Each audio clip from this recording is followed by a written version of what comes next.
Hi, my name is Christopher Higgins. I'm a professor of structural engineering in the School of Civil and Construction Engineering at Oregon State University. What I do is I really look at how we can take existing structures and extend their life.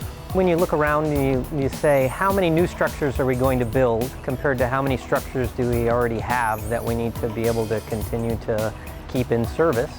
And there's a lot more that we have that we need to be able to maintain. We don't build a new house every year. We actually live in the same one for a long time, but we have to continue to do maintenance so that it's going to be able to serve our needs.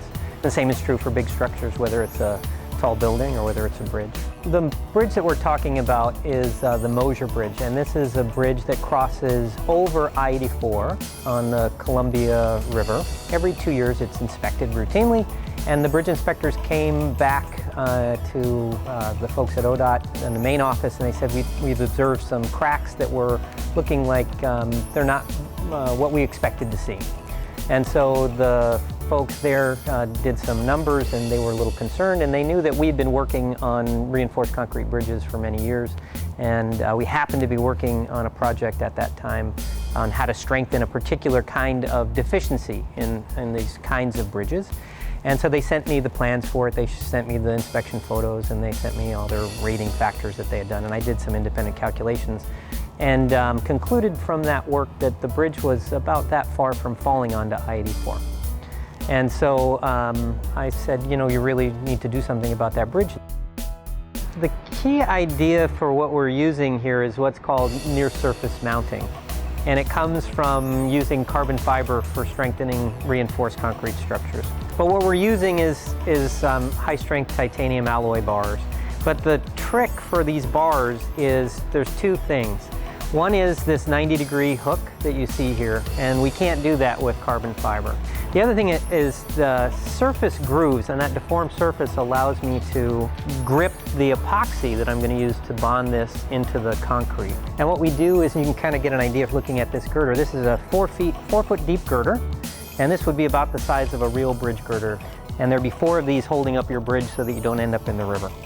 And so what we do is we cut the skin of the concrete here, we groove it, and we're gonna fill this with structural epoxy, and then what we're gonna do is glue this bar into the surface of that reinforced concrete girder. You would never see it if you were driving underneath the bridge, because it would just look as though it were the original girder, because this would be finished flush with epoxy.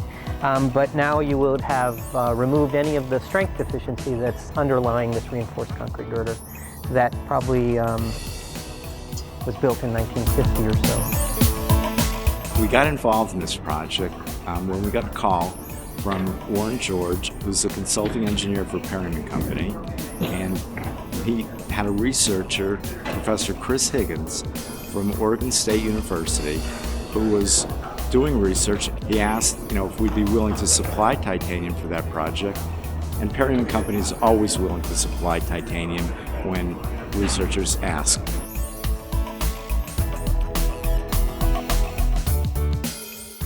What Chris and his team has proven is that titanium is a viable material to use in infrastructure applications.